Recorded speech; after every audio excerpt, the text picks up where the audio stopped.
এই ফকিন্নির বেটা, তোকে আমি বলিনি যে এই আইলটাকে 3 হাত ঠেলে ওদিকে দিবি, আর তুই 1 হাত ঠেলি দিয়ে বসে আছিস। সকালে যে তোর বাপ হয়, তোর ময়া লাগছে নাকি? ওই শালা ব্যাঙ্গালোর থেকে চলে এলে আর এই যে আইল ঠেলা হবে। এই আইলটাকে যদি 3 হাত ধরতে বানতে পারতিক, তাহলে আমার 10 বিঘা ভুই পুজে যেত। আমার 2 বেটা সমান সমান ভাগ কাজে আমি উমরা হতে যেত।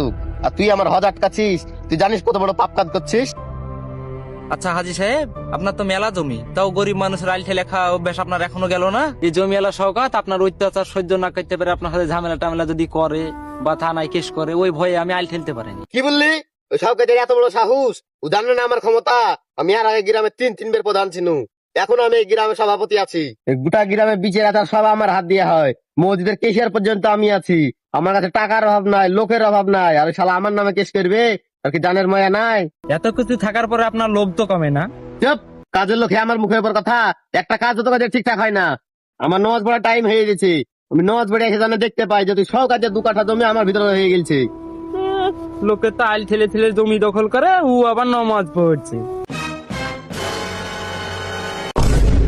কিরে, এত তাড়া হইরে গেলে কোথায় যাচ্ছিস? তুই আমাকে চিনিস নে? তো চোখ তুলে পকেটে ভেরি দেবো। আসলে আপনার মতনই নাম করা একটা হাজি ছিল না চুয়াপাড়ায়, কালো হাজি, ওই সকালবেলাতে মারা গেছে, তাই তারা ঘুরে গেড়ে যাচ্ছি।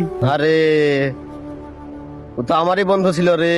তাও জানাজা কটার সময় জানিস? না না হাজি সাহেব, আসলে আমি তো জানাজা পড়া লেগে যাচ্ছি না। ও বেঁচে থাকতে যে মানুষের সাথে কত অন্যায় অবিচার করেছে, মানুষকে মানুষ মনে করনি, কত অহংকারী ছিল, ওই জিনিসটা দেখার লেগে যাচ্ছি। ও বেঁচে থাকতে তো কেউ কিছু বলেনি ওকে ভয়ে, আর আজ তো ওখানে গোরস্থানে গিবদ্ধ হবি, ওইটা আমি একটু শুনবো। টাকা আর ক্ষমতার জোরে মানুষের সাথে কত অন্যায় অবিচার করেছে। তাছাড়া ও হারাম পথে অনেক সয় সম্পত্তি অর্জন করেছে। ওইগুলো ও রাখে যাবে না কবরে বাঁধে যাবে, ওই দেখবো। পাগলা ছেলে মানুষ মরে গেলে সব কথা বুঝতে হয় না? কবরে আদা বাড়বে। তুমি বড় মন করে মাফ করে দাও গা। মাপ?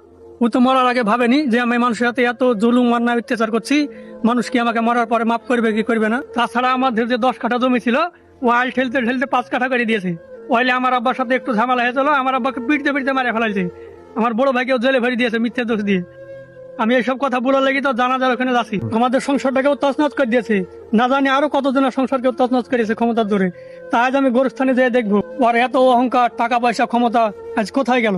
আর আমি গোরস্থানে সবারই সামনে এই কথা বলবো, আজ অত হারাম পথে অর্জন করার টাকা পয়সা আজ কোথায় গেল। তাছাড়া জানাজার হাজার হাজার লোকের সামনে দাঁড়িয়ে আজ আমি বলবো ও কি মানুষের সাথে কি কি জুলুম অন্যায় অত্যাচার করেছে, আর আমাদের সাথে কি করেছে।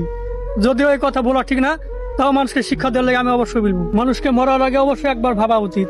জবরদস্তি করে লোকের জমি দখল করা, জাল রেকর্ড করা, লোকের জমির আইল ঠেলা, ভাই হয়ে আপন ভাই বোনের জমির হক মারা, যত হারাম পথে অর্জিত সম্পদ কবরে আর আযাবে পরিণত হবে।